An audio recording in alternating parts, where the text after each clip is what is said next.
Antes de qualquer coisa, subscreva no canal e ative o sino das notificações. Boa apreciação.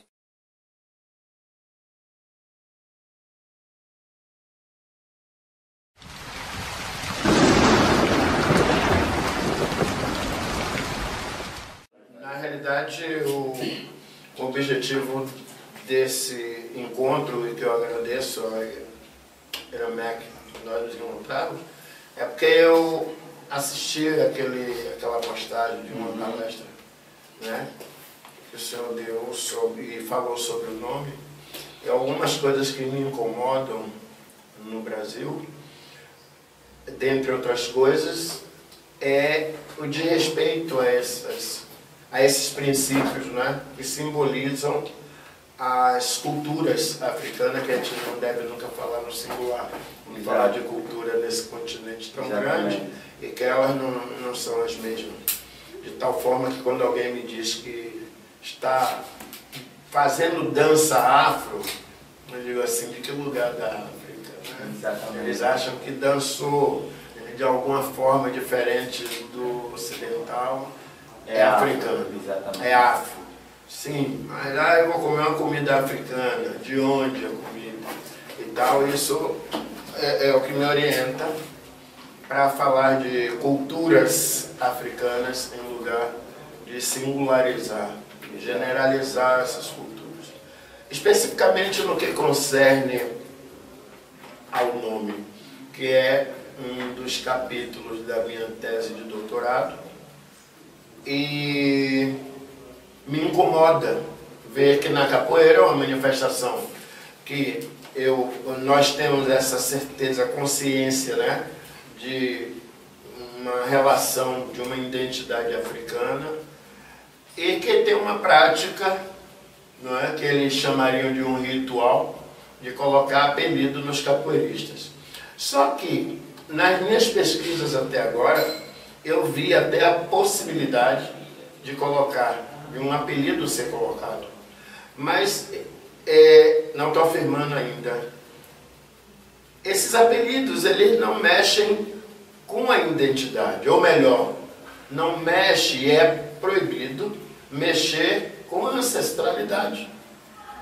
Eu não me lembro se foi o Mbit ou o mestre Foucault, diz que quando você mexe no nome, você mexe na alma. Exatamente. Quando você mexe no nome, você mexe na alma. Então, quer dizer, o que nos move, o que nos faz estar vivo, é a nossa ancestralidade. É o ancestral que se apossa do nosso corpo. Exato. Né? Então, eu quero, por favor, ser corrigido. E quando, inclusive, e aí eu tive o prazer de ouvi-lo dizer que uma criança, ela é bom que ela não faleça antes de receber o nome, porque senão ela ainda não é Muntu. Exatamente. A pronúncia é essa? É Muntu, ou Muntu, Untu e o Muntu. Untu é o singular do mundo. Exatamente. Então ele não é, ela, a criança ainda não é.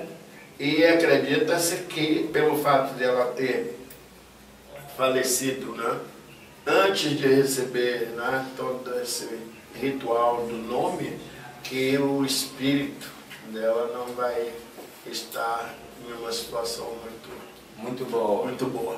E eu tive orgulho, o prazer de ouvi-lo, digo, caramba, tenho que conhecer. Muito obrigado, mestre Moraes. Eu agradeço muito pela oportunidade que o Nkici, hoje nós aqui, para nós é Nkici, para os outros Orixá, para os outros Néter, não é? Ou os outros Voduns, exatamente. Mas eu agradeço a oportunidade que os Nkici e os antepassados, os Bakulunkaka, me dão de poder confraternizar consigo, porque eu vejo em si um avô, um mestre que está me transmitindo o ensinamento, e pela sua experiência, pela sua idade também, e por tudo que já fez por nós. Do pouco que sei, porque eu vou me comportar aqui como seu discípulo, não como... Nós vamos permutar a experiência. Exatamente. Do bocadinho que domino sobre essa questão. A questão que disse é real e o que o mestre acabou de falar não tem nada para corrigir e sim para acrescentar um bocadinho. Os nossos grandes mestres da cultura, como por exemplo o professor Dombi Fakoli, do Senegal, Mali, mesmo Cheikh Anta Diop dizia isso, mesmo Mário Clinton, aqui em Angola, que foi meu mestre, e até o irmão dele mais velho, Rui Clinton, e mesmo até o meu mestre de yoga, o mestre Bambele Henrique Tinapá. Uma das coisas com que o meu mestre se revoltava aqui, o mestre Bambele Henrique Tinapá, ele teve uma missão muito grande aqui em Angola, ligada ao resgate da nossa espiritualidade, do contato com nossos ancestrais. Uma das coisas que o mestre dizia era que o nome dele não era Bambele Henrique Tinapá, mas era Mbembela Nduandidiki Ntinuampa. E ele dizia que por causa disso ele já não vibrava na mesma dimensão que ele devia vibrar, porque Henrique não é Nduandidiki e Tinapá não é Ntinuampa, porque Ntinuampa quer dizer é o rei que voltou, ficou Tinapá, que não tem nenhuma relação com a pessoa, com o ser dele, com o seu mundo. Mas por que os europeus, uma das primeiras questões que fizeram foi mudar o nome das coisas? Pela primeira razão, e nós aí vamos ver o fundamento do nome. A primeira razão é que a primeira forma de combater um povo não é fisicamente, é combatendo a divindade que ele tem na sua cabeça, no seu mundo, não é? Aquilo que os queméticos chamavam de Ka. Uns chamam Ka, outros chamam o Ori, não é? E nós chamamos o mundo, é a mesma coisa. E a forma de combater o teu Ka é combater a tua cultura. Mas o que é isso, cultura? A cultura, ela vem da visão de mundo que cada povo tem com o cosmos. Cada povo tem a sua visão do mundo. E é essa visão do mundo que orienta toda a vida de um povo, que orienta a sociologia, que orienta o direito, que orienta o comércio, que orienta até os rituais de passagem, mas a cultura tem um instrumento principal, que é a língua. Eu não posso aprender a cultura de um povo se eu não falar a língua dele. Com certeza. E o que acontece? O que registra o nome? Cheikh Anta Diop dizia que o nome é o museu do povo, e realmente tinha razão. Por quê? Porque o nome é a cultura de um povo, porque a cultura é que dá nome às coisas, e tudo que tem nome existe. Se tudo que tem nome existe, então nós vamos ver que a cultura, ela vai ser, primeiro, a cultura vai ter 3 espaços principais. O primeiro espaço da cultura é a tradição, o segundo espaço da cultura é a língua, o terceiro espaço da cultura é o nome. O nome vibra onde? O nome vibra na língua, e é a língua que faz o nome também vibrar, e esses dois juntos que vão fazer com que a cultura exista. Então, quando eu der o nome de uma pessoa, eu estou a dar o nome de acordo com a visão cósmica que esse povo tem. Daí que, por exemplo, se eu der o nome a uma pessoa de Pedro, ele vai vibrar na vibração de Pedro, não vai vibrar, por exemplo, na vibração de Nkosi, não vai vibrar, por exemplo, na vibração de Akongo. Não é a mesma vibração, não é a mesma pessoa. E todos os povos de África, embora as várias Áfricas que nós temos, porque o nosso continente é imenso, é grande, tem várias culturas, mas nós temos aquilo que se chama de unidade cultural. Existem traços unitários culturais em África. Não é? Isso foi demonstrado por muitos professores, um deles foi o professor Diop, o Teofilo Benga também fala disso. Nós encontramos alguns traços de unidade cultural, como o casamento, como, por exemplo, a forma o nome, o valor que o nome tem, o nascimento, não é? E nós vamos ver o seguinte, que todas essas nossas culturas, elas têm como principal ativo para que o indivíduo tenha não só personalidade jurídica, mas tenha a capacidade de se desempenhar enquanto pessoa consciente, e isso vem a partir do nome que essa pessoa vai receber. Mas como é que isso vai funcionar? O que é isso, nome?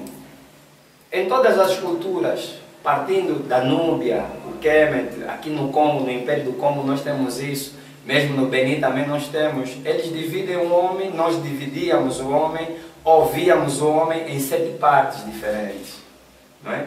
E uma das partes, a última parte do homem que compunha o nome, por exemplo, os queméticos chamavam de Ren. Ren é o que? Ren é o nome. E o nome é sagrado, o nome não se pronuncia de qualquer forma. Nós vamos ver isso, por exemplo, também no Benin. Por exemplo, o nome enquanto a figura principal do indivíduo, porque o nome é você mesmo. O nome não está desligado de você. É o Oruncó. Exatamente. Se o nome não está desligado de você, quando lhe vão dar um outro nome, você passa a vibrar numa outra direção. E é engraçado que fiz uma investigação sobre isso nos anos de 2006 e participei de uma conferência aqui mesmo no meu país com alguns desgostos, porque alguns cientistas nossos aqui não entenderam a nossa africanidade. Deixa eu dizer aos nossos irmãos que até agora nós também aqui resistimos.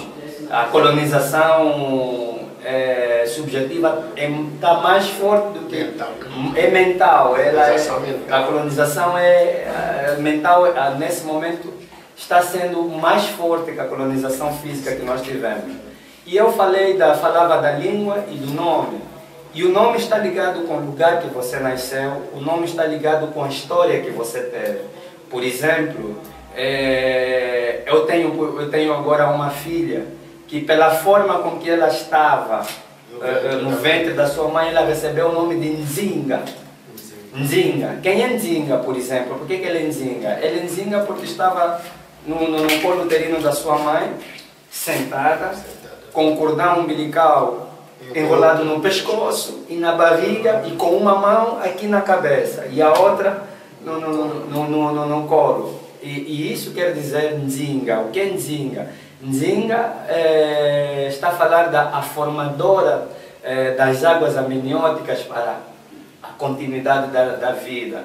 Nzinga também quer dizer a mãe daqueles que têm o poder. Nzinga também está a falar do lugar da alma, o lugar onde a alma se aloja. Então, se, por exemplo, nós não descumprimos esses papéis, se, por exemplo, nós não darmos os nomes certos nas pessoas, mas isso acaba por desviar todo o destino, toda a vida da pessoa, porque ele já não vibra naquela dimensão. E ela tem um outro nome, por exemplo, ele é Nzinga Natipenda. Natipenda por quê? Aquela que abre a porta, por causa da forma irrompante como ela nasceu. É como se ela abrisse a porta de forma brutal. Então, são essas particularidades que nós, os africanos, tínhamos e temos. Por exemplo, quando nascem 3 meninas e depois um rapaz, há um nome próprio para isso, porque ele é antecedido por 3 meninas. Quando nascem gêmeos, nós temos nomes próprios para os gêmeos e para aqueles que nascem depois dos gêmeos. Quando, por exemplo, morrem todos os filhos e fica apenas um, que é o último, não é? Que a mãe diz, não, vou tentar e vou ver se esse não morre. Recebe um determinado nome. E foi sempre assim aqui. Mas isso que o mestre disse de nos desapropriar do nome, tem uma explicação muito prática. Isso vai acontecer por quê? E não é só no nome das pessoas que o mestre está a tratar, é no nome dos lugares e das coisas. Por exemplo, nós hoje vivemos em Luanda, não é? Luanda é um nome em Quimbundo, é um nome em Kikongo, não é? Luanda era a cidade do Mani Luanda, que era o representante do Ntino, não é? do Ntino Congo, do Mani Congo, aqui, nesta região. Mas nós temos as nossas ruas com o nome, por exemplo, de Fidel de Castro. por exemplo, Rua Sá da Bandeira. Quando nós somos desapropriados da nossa toponímia, os nossos antepassados deixam de ter relação com o espaço. E é isso que eu falei naquela pesquisa, voltando àquela pesquisa. Eu relacionei a língua, o nome e o lugar. A língua, o nome e o lugar, elas funcionam nessa tríplice. E é a língua que nos permite ser o que nós somos. Vai ver, por exemplo, Portugal. Falam português e tem um tipo psicológico, por isso são portugueses. França, o local, falam francês e tem um tipo psicológico. Inglaterra, falam inglês, qual é o tipo psicológico? Por exemplo, os ingleses são conservadores. A própria língua lhes dá essa vibração de virarem muito para dentro. E eu disse, Angola, português, quem somos? Portangoleses, angoturgueses, e foi uma confusão grande. Por quê? Porque isso mexe com a nossa identidade. E o nome é você, o nome é a tua própria profundidade, o nome é a tua alma. E nós vemos que mesmo na nossa ritualidade, os nossos antepassados, aqui nossos mais velhos nos ensinam, que em lugares, por exemplo, de energia muito negativa, não se diz o nome, por exemplo, de pessoas desprotegidas como crianças. Porque o nome é o indivíduo. Quando eu falo do nome, é como se eu tivesse uma fotografia da pessoa. E mesmo para fazer o mal ou o bem de uma pessoa, é pelo nome dessa pessoa, através do nome dessa pessoa. Não é? Nós vemos quando vamos consultar o Tarri, ou o Kimbanda, ele pergunta como é que se chama essa pessoa que você está à procura, que ficou perdida na guerra, não é? Nós tivemos aqui uma guerra civil muito grande e algumas famílias queriam saber onde estavam os seus parentes. Claro que a pessoa não vive com o GPS, não é? Então, mas os nossos antepassados, por artifício, se me permitam a expressão, por artifícios cosmológicos da nossa ritualidade, eles conseguiam localizar a pessoa a partir só do nome. Me diz o nome dele e eu vou procurar aonde ele está. E a partir do nome diziam, não, olha, ele já está falecido, ou ele está perdido, ou ele está no sítio X, por causa do nome da pessoa. Então, e para terminar esta primeira parte da explanação, o dar um nome, um outro nome na pessoa quando faz uma iniciação, é antigo e é milenar em África. Seja, por exemplo, na prática da capoeira, seja, por exemplo, na prática da iniciação masculina. Nós aqui ainda em algumas partes nós temos as escolas de iniciação masculina, que nós chamamos de Mukanda, por exemplo, aqui na nação Lunda Chokwe. Na Mukanda, muitas vezes, por causa da habilidade de um iniciando, por causa da forma como ele recebeu os ensinamentos e a forma como se comportou na Mukanda, ele recebe um novo nome. Aquilo que se chama de nome da iniciação. Por quê? Porque ele deixa de ter um nome profano, não é? Ou o nome passa a funcionar como um alter ego, aquilo que se chama na psicologia de alter ego. Ele retorna às raízes. As raízes dele, não é? Nós vemos isso, por exemplo, quando fomos para a tropa. Eu também participei na Guerra Civil como militar, servi o exército. Depois de nós fazermos a prova de fogo, nós recebemos um outro nome. Você encarna um outro nome porque aquele é o alter ego. E o nome funciona também como o quê? Na nossa cultura angolana, na nossa cultura Congo-Angola, Níger-Congo-Angola. O nome funciona como o Akishi, ou o Mukishi, ou um Kisi, ou o Vankisi, que é a máscara. Por exemplo, quando nós usamos uma máscara da Moanapó, a máscara tem nome, a máscara é uma nova personalidade que você recebe. E você recebe esse nome, a oposição do nome te é dada depois da iniciação por causa da nova força que você recebeu e também por aquilo que você vai representar a partir de agora. E isso é milenar em África, acontecia até com os faraós, acontecia até com os tinos aqui no Império do Congo. Quando o indivíduo recebesse a possibilidade de governar o povo, depois da iniciação, porque aqui no Império do Congo, o rei, um tino, não é? Depois de receber a iniciação, porque ele era votado, porque aqui havia democracia. A democracia não é algo novo que nos trouxeram. Nós aqui sempre tivemos democracia. Nós tínhamos 3 câmaras para votar o imperador do Congo. E seria bom que as pessoas entendessem que não é reino do Congo, é Império do Congo, porque era um Estado federal. Era um Estado federal que agrupava vários estados. E um tino, depois de ser escolhido, ele era iniciado. E depois de ter a iniciação, ele recebia um nome que era dado pelas Nzimbumpungu, que eram as senhoras que detinham o verdadeiro poder no Congo, porque o poder aqui sempre foi guardado pela mulher, o sistema de transmissão era por via uterina. Então essas tias lhe davam um novo nome. E era com esse novo nome que era conhecido pelo povo. Já não tinha o nome, já não usava o seu nome de nascimento. Não o nome do europeu, o nome africano de nascimento. Já não usava aquele nome. Quando ele ascendia. Socialmente. A mesma coisa acontece com os Muatseng. Até hoje, com os imperadores da Lunga, até hoje em Angola, os Muatseng recebem um novo nome depois da iniciação, não é? Depois da iniciação e entronização. É com esse novo nome que ele vai governar o povo, porque o nome aí funciona, ele traz uma carga espiritual, uma carga ética, uma carga energética, uma carga natural nova, porque já não é ele só, é o antepassado que se aposta dele por meio do nome que ele vai receber. É a estrutura da existência. Exatamente. A estrutura da existência.